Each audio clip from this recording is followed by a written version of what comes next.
मैं हूँ ऋतु रुंगटा जमशेदपुर से। मैं एक ब्रेस्ट कैंसर सर्वाइवर हूँ। मुझे 2017 में ब्रेस्ट कैंसर हुआ था। तो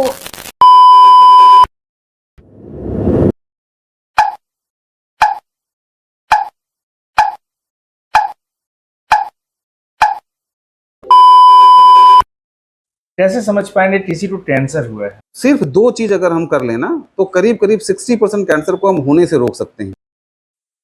नमस्कार, जोहार दोस्तों, जीत टीचर सेशन में स्वागत है आपका। दोस्तों, दर्द हरता है, जीवन देता है, जीने की उम्मीद जगाता है, ऐसे ही नहीं डॉक्टर भगवान का दूसरा रूप कहलाता है। जी हाँ दोस्तों, आज हमारे गेस्ट हैं कैंसर स्पेशलिस्ट और social worker doctor Amit Kumar ji. काफ़ी सालों से कैंसर पेशेंट का ट्रीटमेंट कर रहे हैं, काफ़ी को नया जीवन दे चुके हैं। आइए इनसे जानते हैं यहाँ तक की उनकी जर्नी, और इस जर्नी में उन्होंने क्या क्या अचीव किया है और कैसे कैसा ट्रीटमेंट किया है।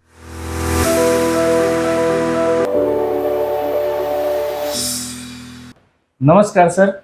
नमस्कार जितेंद्र जी। पहले तो ये जानना चाहूँगा कि अभी आप कौन से हॉस्पिटल में हैं और क्या स्पेशलाइजेशन है आपका? नमस्कार, जोहार। मैं doctor Amit Kumar Brahmananda Narayana multi speciality hospital Jamshedpur में कार्यरत हूँ। जमशेदपुर में पिछले 16 साल से मैं अपनी सेवा दे रहा हूँ। सर, ये कैंसर क्या है, कैसे समझ पाएंगे किसी को कैंसर हुआ है? कैंसर अगर एकदम साधारण शब्दों में कहें तो एक अनकंट्रोल्ड सेल ग्रोथ है। हमारा पूरा शरीर जो है एक सेल से बनता है, एक से दो, दो से चार, चार से वो पूरा बनता जाता है, लेकिन वो बिल्कुल एक कंट्रोल्ड मैनर में होता है। एक से जहां दो बनना है दो ही बनेगा, वो कभी भी तीन या चार नहीं होगा। लेकिन जब कैंसर में वो तब्दील हो जाता है वो सेल, तो वो अनकंट्रोल्ड ग्रोथ हो जाता है। जो कंट्रोल बॉडी का रहता है वो लॉस हो जाता है और वो रैपिडली ग्रो करने लगता है अपने जगह पर, फिर अपने जगह को छोड़ के किसी और जगह पर वो ग्रो करने लगता है। तो सिंपल शब्दों में ये एक जेनेटिक बीमारी है और जिसको हम बोलते हैं कि ये अनकंट्रोल्ड सेल ग्रोथ है। यही कैंसर का सबसे छोटा डेफिनेशन है। तो सर, ये जो कैंसर होता है, बहुत लोग बोलते हैं कैंसर का कीड़ा होना, तो क्या कैंसर का कोई कीड़ा भी होता है, ऐसा कुछ है क्या? नहीं नहीं नहीं, लोग ऐसा समझते हैं कि कैंसर में वो बोलते हैं कि कुछ कीड़ा है शरीर में। बेसिकली कैंसर में एक सेल से दो सेल जो बनता है ना, एकदम कंट्रोल्ड मैनर में ही बनता है। अगर दो बनना है तो दो ही बनेगा, तीन नहीं बनेगा। लेकिन जब कैंसरस चेंज होने लगता है तो वो जो एक से दो बनना है वो कंट्रोल जो है वो खत्म हो जाता है। और बहुत सारा कैंसर है जिसमें अब ऐसा आ गया है कि इन्फेक्शन जो है वो रिस्पॉन्सिबल है। तो कैंसर का कीड़ा कहीं मिलता नहीं है।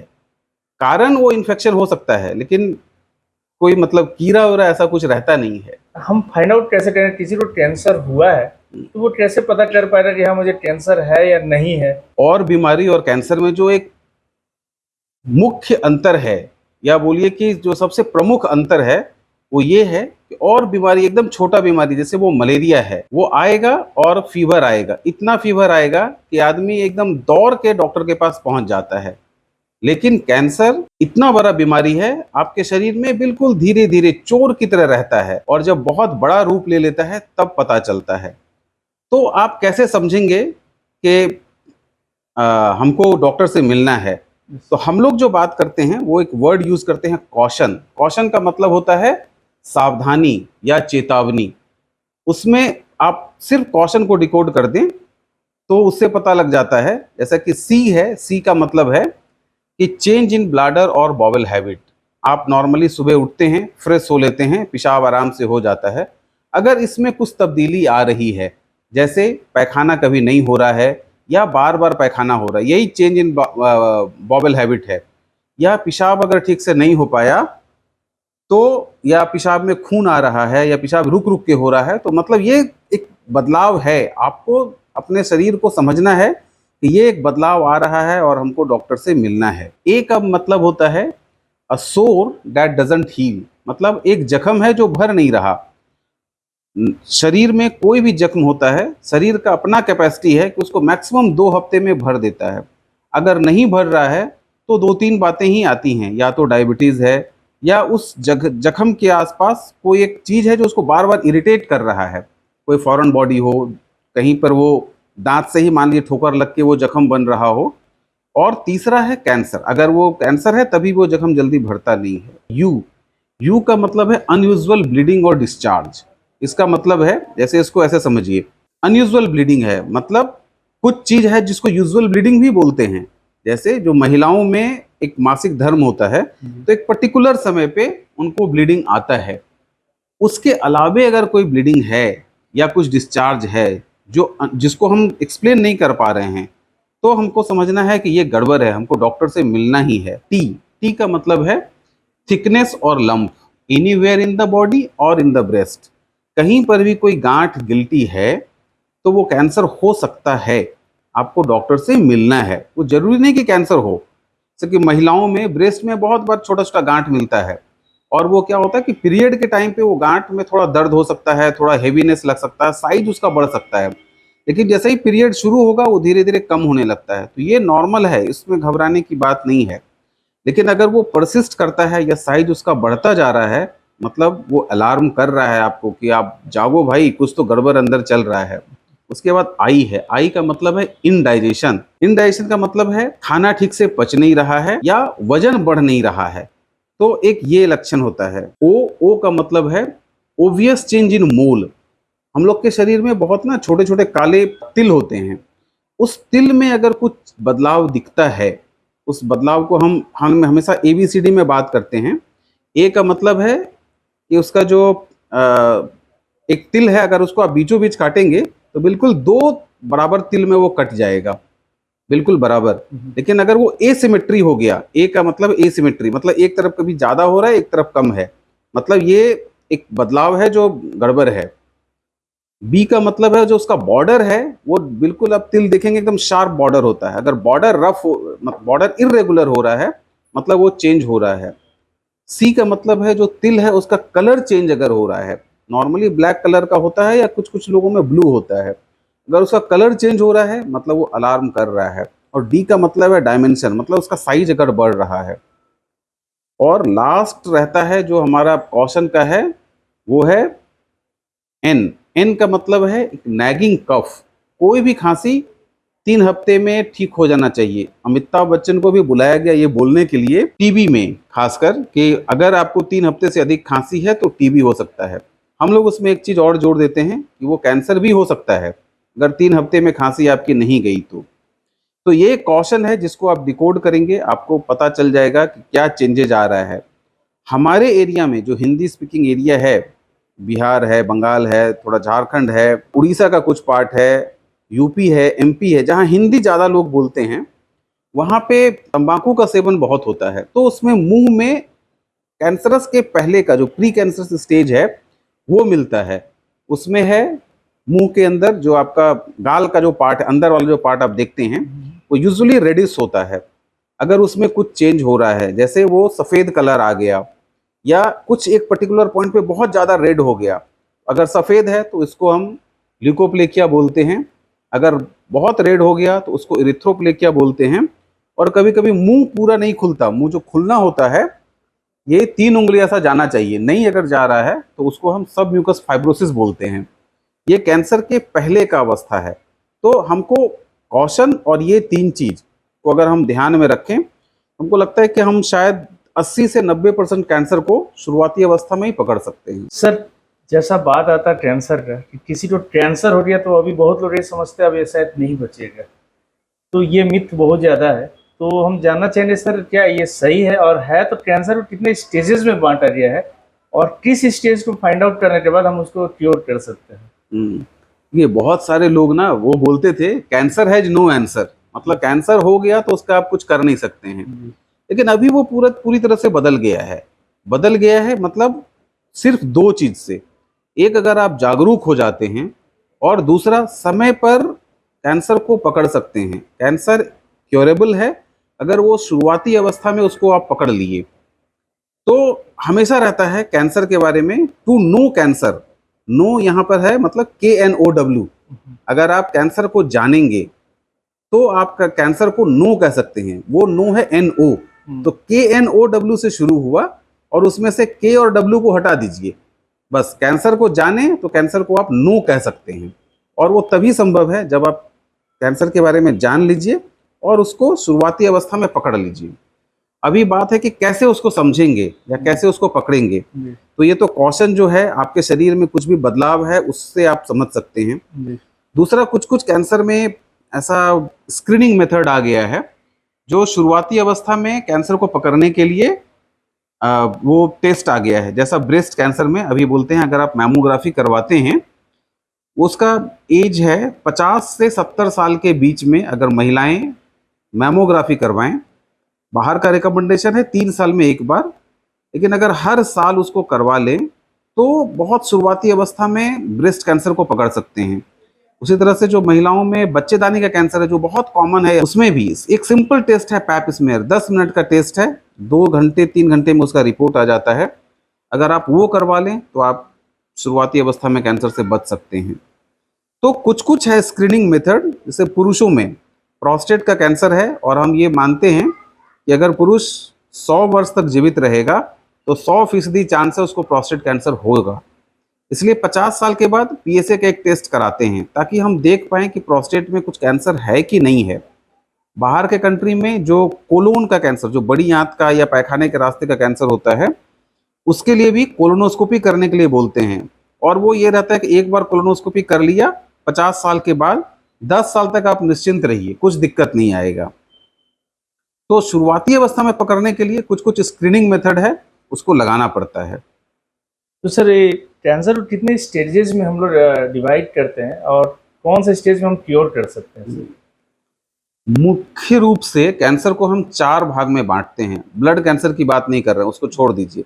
जो सॉलिड ट्यूमर जिसको हम बोलते हैं ऑर्गन वाइज, उसको 4 स्टेज में रहता है करीब करीब सारा कैंसर, 1 2 3 4। चौथा अवस्था का मतलब है कैंसर अपने जगह को छोड़ के कहीं और चला गया, तो चौथा अवस्था में ही हम बोलते हैं कि क्योर नहीं हो सकता है। बाकी 1 2 3 में तो एकदम क्योर एकदम ही आप कर सकते हैं। तो सर काफ़ी मिसकंसेप्शन भी कैंसर के बारे में आता है।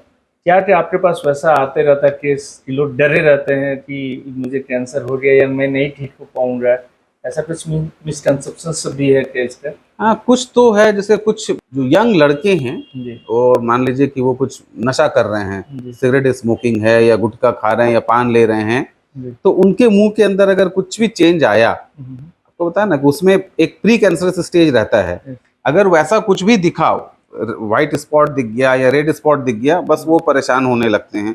उनको बहुत समझाते हैं कि देखो भैया वो कैंसर नहीं है, लेकिन नॉर्मल से वो आगे की तरफ बढ़ चुका है, आपको काम उसको वापस लौटाना है।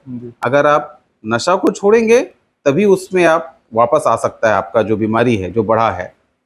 तो ये सब रहता है, कुछ कुछ चैलेंजेस हैं, लेकिन चूंकि लोगों के अंदर वैसा एक डर रहता है कि भाई अगर एक बार हो गया तो हम ठीक नहीं होंगे, तो बहुत जगह पे हमारी बात को वो लोग मान लेते हैं जो भी उनको बताते हैं।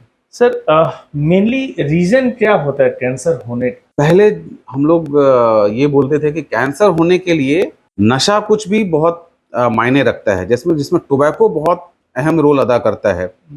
और हम ये देखते हैं कि अगर हम टोबैको को सिर्फ उसका कंजम्पशन को, मतलब जो उसका उपयोग है, उपयोग नहीं बोलें, दुरुपयोग बोलें, अगर हम उसको रोक लेते हैं तो लगता है करीब करीब 50% कैंसर जो है ना, जो टोबैको की वजह से है, उसको हम रोक सकते हैं। बाकी कुछ ऐसे कैंसर हैं जिसमें हम इन्फेक्शन जिसके लिए जिम्मेवार है, जैसे जो महिलाओं में बच्चेदानी के मुंह का जो सर्विक्स का कैंसर होता है, उसमें एक वायरस जिम्मेवार है। और जो ग्रामीण महिलाएं हैं भारत में, उसमें वो नंबर 1 कैंसर है। जो शहर की महिलाएं हैं उसमें ब्रेस्ट कैंसर नंबर 1 है, और वो सिर्फ वैक्सीन देने से उसको हम रोक सकते हैं। उसी तरह से लीवर का जो कैंसर है उसके लिए भी वैक्सीन है। तो वैक्सीन से बहुत सारा कैंसर को आजकल हम रोकना शुरू कर लिए हैं, और वो उसके लिए हमारे पास एविडेंस भी है। और सिर्फ 2 चीज़ अगर हम कर लेना तो करीब करीब 60% कैंसर को हम होने से रोक सकते हैं। पहला है टोबैको, किसी भी फॉर्म में हमको नहीं यूज़ करना है, चाहे वो सिगरेट हो, खैनी हो, गुटखा हो, किसी भी फॉर्म में नहीं यूज़ करना है। और दूसरा है इन्फेक्शन से अगर आप बच जाएं, और अगर हेल्दी लाइफस्टाइल को यूज़ करते हैं, जो डाइट वाला फैक्टर है, वेस्टर्न डाइट हम आजकल बहुत यूज करने लगे हैं, pizza, burger, fat rich food. अगर उसको छोड़ दें, जो हमारे यहाँ 4 अलग अलग सीजन होते हैं और चारों सीजन में अलग अलग फ्रूट्स मिलते हैं, राइट। अगर उस फ्रूट्स को यूज करें, अगर जो हरी सब्जियां हैं उसको यूज करें, तो बहुत सारा कैंसर को हम होने से रोक सकते हैं। सर बहुत सारा डिजीज के लिए वैक्सीन वगैरह पहले से आ जाता है कि ये वैक्सीन हम ले लिए तो शायद क्योर हो जाए। तो वैसा कैंसर के लिए भी वैक्सीन आ गया है, और आया तो किस स्टेज में, किस एज में हम ले सकते हैं इसको? कैंसर के लिए जो वैक्सीन आया है, जिसका एकदम बहुत फुल प्रूफ डेटा हमारे पास है, वो सर्वाइकल कैंसर है। लड़कियों को हिंदुस्तान में जो रिकमेंडेशन है, लड़कियों को 9 साल के बाद से 17-18 साल तक की उम्र में अगर हम दे दें, पहले 3 डोज था, अभी 2 डोज देने से ही काम हो जाता है।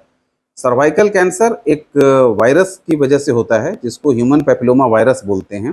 वो बहुत सारा कैंसर कराता है, जैसे पैखाना के रास्ते का नीचे एनल कैंसर कराता है, पेनाइल कैंसर कराता है, भलवा का कैंसर है, वजाइना का कैंसर है, लेकिन जो सबसे मेन कैंसर है वो सर्विक्स का है। तो अगर वो वैक्सीन हम दे दें ये इस उम्र की लड़कियों को जो स्कूल गोइंग है और जिनकी शादी नहीं हुई है, तो उस कैंसर को, सर्वाइकल कैंसर को होने से हम पूरी तरह से रोक सकते हैं। दूसरा जो अभी उसमें, अच्छा, इसके लिए बहुत सारा गवर्नमेंट ने भी शुरुआत लिया है, इनिशिएटिव लिया है। कुछ जगह पे इस वैक्सीनेशन को चालू कर दिया था देना स्कूल में से, गुजरात में बहुत सारी लड़कियों को, लेकिन वहां पर 1-2 डेथ हो गया था। वो मतलब कुछ वैक्सीन का शायद साइड इफेक्ट की वजह से ही ऐसा कुछ हुआ था, तो उसको रोक दिया गया। लेकिन अगर आप ढंग से ये वैक्सीन को देंगे, हम लोग भी दे रहे हैं, बहुत सारी जो लेडी डॉक्टर हैं वो भी देती हैं, तो इससे मतलब अच्छे से इसको हम रोक सकते हैं सर्वाइकल कैंसर को। दूसरा जो कैंसर है जिसको हम रोक सकते हैं वो है हिपेटोसेलुलर कार्सिनोमा, मतलब लीवर का जो कैंसर है, उसके लिए भी हेपेटाइटिस बी का वैक्सीन है, और अभी वो यूनिवर्सल वैक्सीनेशन प्रोग्राम में शामिल हो गया है। बच्चे को जन्म के समय ही दे देते हैं एक वैक्सीन, और कभी 6 महीने के बाद एक बार दे देते हैं। अगर वो नहीं ले पाए और हाई रिस्क में है, जैसे हॉस्पिटल में जो लोग काम करते हैं, तो हॉस्पिटल में लोगों को वो मिल जाता है, आज दिया, 1 महीने बाद दिया, फिर 6 महीने बाद एक बूस्टर डोज दे दिया। तो 3 डोज देने से जो हेपेटाइटिस बी वाला है इन्फेक्शन, उसको रोक सकते हैं, और अल्टीमेटली वो कैंसर जो तब करता उससे आप बच सकते हैं। सर तो जैसे आप बात की कि कुछ में भी हो सकता है साइड इफेक्ट, तो क्या ये कैंसर के वैक्सीन से कुछ साइड इफेक्ट भी होता है क्या? हाँ, देखिए, कुछ भी चीज जगह अगर आप दे रहे हैं शरीर को, इवन पानी का भी एक साइड इफेक्ट है, लेकिन हमको उस चीज को समझना है कि कोई भी चीज जब हम करते हैं ना, तो रिस्क और बेनिफिट दोनों को देखते हैं, कितना रिस्क है और कितना बेनिफिट है। बेनिफिट इतना है और रिस्क एकदम इतना छोटा सा है, तो उसको लेना ही है रिस्क को, कि भाई ये रिस्क ले लिए, एक बार दे दिए। यूजुअली जो उसका रहता है, जिस जगह पर हम वैक्सीन दिए हैं उस जगह पर पेन होता है, वो उसका एक मेन साइड इफेक्ट है। दूसरा, कभी कभी बहुत कम केस में, 1% से भी कम केस में वो मायोकार्डाइटिस कराता है, हार्ट को थोड़ा तकलीफ देता है, बस यही उसका साइड इफेक्ट है। अदरवाइज ऐसा कुछ भी साइड इफेक्ट नहीं है। तो इसलिए वैक्सीन को देना ही है, जो सर्वाइकल कैंसर का वैक्सीन है उसको देना ही चाहिए। एक लेडी है, जमशेदपुर की लेडी, उनका ब्रेस्ट कैंसर हुआ, मुंबई में दिखाए, इधर में हम लोगों ने कीमो दिया, फिर उसकी सर्जरी हुई। 1 साल तक उसमें एक ऐसा दवाई था जिसको 1 साल तक देना होता है, 1 साल तक दिया, और वो लेडी पूरे अच्छे से फाइट करके ठीक हुई हैं। आप देखेंगे तो किसी भी एंगल से बोल नहीं पाएंगे कि उनको कभी तकलीफ हुआ होगा। उसके बाद वो एक वर्ल्ड वाइड एक ब्यूटी पेजेंट होता है, एक कॉन्टेस्ट होता है, उसमें वो गई, और वो आयरन लेडी का खिताब लेके आई हैं। वो यहीं रहती हैं जुगसलाई में। बहुत ही अच्छा मतलब वो रहता है। वो लोग जब भी हम लोग प्रोग्राम करते हैं उन लोगों को बुलाते हैं। रितु रुंगटा उनका नाम है। मैं हूँ रितु रुंगटा, जमशेदपुर से। मैं एक ब्रेस्ट कैंसर सर्वाइवर हूँ। मुझे 2017 में ब्रेस्ट कैंसर हुआ था।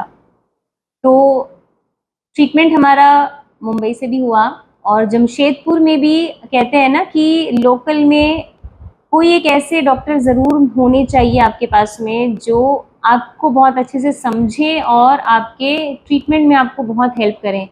तो डॉक्टर अमित ही वो इंसान है जो कहते हैं ना, जो भगवान स्वरूप मेरे जीवन में आए, और मेरे पूरे ट्रीटमेंट के टाइम पे उन्होंने हर पल इतना अच्छा गाइडेंस दिया। काफ़ी कीमोज भी मैंने उनसे लिए, और उनका हर कहते हैं ना कैंसर के टाइम पे इतनी 10 तरह की परेशानियां आती है, कोई भी दिक्कत हो हमेशा अवेलेबल रहे वो, तो कभी फील ही नहीं हुआ कि बहुत डॉक्टरों के चक्कर लगते हैं या परेशान होना पड़ता है। वो इतने अच्छे से गाइड किया उन्होंने मुझे कि कभी फील ही नहीं हुआ कि इतनी बड़ी बीमारी से निकल रही हूँ। कभी अगर हिम्मत हारती भी थी तो वो हमेशा कहते थे नहीं मैम ठीक हो जाएगा, कोई दिक्कत नहीं है, आराम से ठीक होगा। तो कहते हैं ना एक एक पीछे से एक बैक सपोर्ट इतना स्ट्रांग है ना उनका, डॉक्टर अमित जी का, कि क्या कहें। तो मेरे हिसाब से तो मेरी लाइफ में मेरी लाइफ को बचाने में या मेरी लाइफ को आज यहाँ तक लेकर आने में उनका बहुत बड़ा हाथ है, बहुत बड़ा। क्योंकि कहते हैं ना जब हम इलाज कराते हैं तो आपके डॉक्टर कैसे हैं उस पर बहुत निर्भर करता है। आपको जब अपने डॉक्टर पे पूरा विश्वास होता है ना तो आप ठीक हो जाते हैं। बिल्कुल एक विश्वास रहता है कि नहीं ये जो ट्रीटमेंट दे रहे हैं या ये जो कह रहे हैं, ये जो सजेशन दे रहे हैं, उनको आप आंख बंद करके फॉलो करते हैं और वो निकल पाते हैं उन बीमारी से। तो उनका बहुत बड़ा सपोर्ट रहा मेरे इस लाइफ को चेंज करने में। और आज भी वो कभी भी कोई भी दिक्कत होती है एवरी टाइम फ़ोन कॉल्स पे भी अवेलेबल रहते हैं, मैसेजेस पे रिप्लाई करते हैं। तो कहते हैं ना डॉक्टर इतने बिजी हैं लेकिन उसके बाद भी उनके लिए उनका हर एक पेशेंट बहुत इम्पोर्टेंट है। ये मैंने सीखा है उनसे कि किस तरह से अपने काम के प्रति जो डेडिकेशन है, नहीं तो लोग आज बिजनेस करते हैं, है ना, ये होता है कि लोग बिजनेस करने लग जाते हैं, लेकिन वो एक ऐसे डॉक्टर हैं जो हर एक पेशेंट के दर्द को बहुत अच्छे से समझते हैं और जितना उनसे हो पाता है वो बिल्कुल कहते हैं ना हमेशा हर पल आधी रात में भी वो रेडी रहते हैं समझाने के लिए, बताने के लिए। तो उनका बहुत बहुत थैंक यू कि उन्होंने आज इतना बड़ा मुझे गाइडेंस दिया, सपोर्ट किया और उनकी ही बदौलत आज मैं यहाँ पर हूँ। Thank you so much doctor Amit. Sir ये जो कीमोथेरेपी की आप बात किए, तो ये कीमोथेरेपी एक्चुअली में है क्या, और इसका साइड इफेक्ट बहुत सारा आते रहता है, जैसे किसी का हेयर लॉस होना या कुछ और है, तो क्या है सर ये सब? देखिए, कीमोथेरेपी का मतलब है जो दवाई हम कैंसर के इलाज में यूज करते हैं, जो भी दवाई, जी। उसको कीमोथेरेपी बोलते हैं। हालांकि अगर फार्मा की बात करेंगे तो उसमें जो एंटीबायोटिक है वो भी कीमोथेरेपी के अंदर आता है, लेकिन यहाँ हम उसको हटा दे रहे हैं। हम जो कैंसर के लिए यूज कर रहे हैं सिर्फ हम उसकी बात कर रहे हैं। तो जैसे आपको बताया ना कि कैंसर जो है वो एक सेल का अनकंट्रोल्ड सेल ग्रोथ है, तो कीमोथेरेपी भी जो एक से दो सेल बन रहा है वो अलग अलग स्टेज में वो रहता है, 4-5 स्टेज है उसका। जी। वो हर स्टेज पे वो अलग अलग दवाई अलग अलग जगह पर उसको ब्लॉक करता है। वो एक सेल से जो दूसरा सेल बनने का प्रक्रिया है उसको वो रोकता है। सिंपल कीमोथेरेपी ऐसा ही काम करता है। तो जो रैपिडली ग्रोइंग सेल है, जैसा कैंसरस सेल है या जो हेयर फॉलिकल है या जो मेल में जो स्पर्म होता है या फीमेल में जो ओवा होता है, वो सब भी रैपिडली ग्रोइंग सेल है। तो वो सब भी पार्ट अफेक्टेड होता है। हेयर लॉस हो जाएगा, या अगर बहुत स्ट्रॉन्ग कीमो दे रहे हैं तो मेल में जो है स्पर्म काउंट कम हो जाता है, फीमेल में ओवा का काउंट कम हो जाता है। जो ये खाने की नली है या मुंह का पार्ट है उसमें छाले आ जाते हैं। ये कीमो का साइड इफेक्ट है। उसको मतलब हम लोग भी अच्छे से समझ के मरीज को समझाते हैं और उसको बोलते हैं कि आप अगर हेयर फॉल हो रहा है तो चिंता बिल्कुल ही ना करें, हेयर वापस आएगा और बहुत अच्छे से आता है वापस, कुछ दिक्कत नहीं होता। मेन है कि लोगों को ये समझना है कि भाई ये तकलीफ आई है और हमको इस तकलीफ से लड़ के बाहर निकलना है। तो जहां ये वाली बात, ये फीलिंग आती है ना कि मेरे को लड़ना है और लड़ के बाहर निकलना है, फिर एकदम आप आराम से उसे लड़ के बाहर आ जाते हैं। सर तो जिसको यदि कैंसर फाइंड आउट हुआ है अभी, तो उसमें वो लाइफ स्टाइल चेंजेस करके यदि अपना प्रिवेंशन ट्रीटमेंट में कितना हेल्पफुल होता है, यदि वो अपने लाइफ स्टाइल में कुछ चेंजेस लाए? हाँ, बहुत बहुत बहुत फर्क आता है। जितने भी कैंसर हैं, जिसका कैंसर ठीक हो गया, सब में बोलता है कि आपको लाइफस्टाइल चेंज करना है। क्या चेंज करना है? पहला है एक्सरसाइज, मतलब एक्टिविटी आपको मेंटेन करना ही है। आप सवेरे या शाम कभी भी एक बार उठ के एक्सरसाइज कीजिए। दूसरा है जो डाइटरी हैबिट है उसमें तब्दीली लाइए। कम कम अमाउंट में खाना है, जो न्यूट्रिशन रिच प्रोडक्ट है उसको खाना है, फ्रूट्स वेजिटेबल्स को ऐड करना है, और जो फैट वाला डाइट है ना, उसको कम करना है। और योगा का बहुत रोल रहता है। जैसे ऋतु के लिए आपको बताया, जी जी वो उस समय भी करती थी और उसके बाद अभी बहुत सारे मरीजों के लिए फ्री योगा का वो सेशन लेती है। हमारे जितने मरीज हैं सिर्फ उसको नंबर दे देते हैं, उसमें ज्वाइन कर लेती है और आराम से वो करवा रही है सबों को। तो लाइफ स्टाइल चेंज में एक्सरसाइज में वॉकिंग या योगा, उसके बाद डाइट, और मतलब डाइट में अच्छा डाइट, फ्रूट्स और वेजिटेबल्स होना चाहिए। फैट वाला चीज जो है उसको कम कर देना है, इतना एकदम जरूरी है। सर, कैंसर पेशेंट के लिए एक साइकोलॉजिकल और इमोशनल इफेक्ट अटैचमेंट कितना इम्पैक्टफुल होता है? बहुत ही ज्यादा। साइकोलॉजिकल कैसा होता है, देखिए जब भी हम कीमो देते हैं तो हम पहले दवाई का असर से पहले उनको बताते हैं कि इसका क्या क्या साइड इफेक्ट है। जी और करीब करीब हर लोगों को हमारा नंबर रहता ही है, या तो हमारा नंबर हो या हॉस्पिटल का नंबर हो, वो फोन करके पूछते हैं। और हम कभी वो नहीं सोचते कि फोन कब आ रहा है। कभी भी फोन आया, उनका फोन अटेंड किया, उनको बता दिया कि ये तकलीफ है, आप ये दवाई ले लो। मेरा काम शायद 2-3 मिनट में हो जाता है, मैं बता देता हूँ। लेकिन मरीज के ऊपर जो इम्पैक्ट है कि नहीं, समय पर उसको सलाह मिल गया और सही सलाह मिला, तो वो बहुत काउंट करता है और वो डिजीज से फाइट करने में भी बहुत हेल्पफुल होता है। साइकोलॉजिकल इम्पैक्ट का बहुत रोल है, बहुत। सर, आप लोगों को कुछ वैसा मैसेज देना चाहेंगे कि मतलब अपने लाइफ स्टाइल या कैसे रहें कि इस तरह के कैंसर से जो ज़्यादा हो रहा है कैसे बच सकते हैं?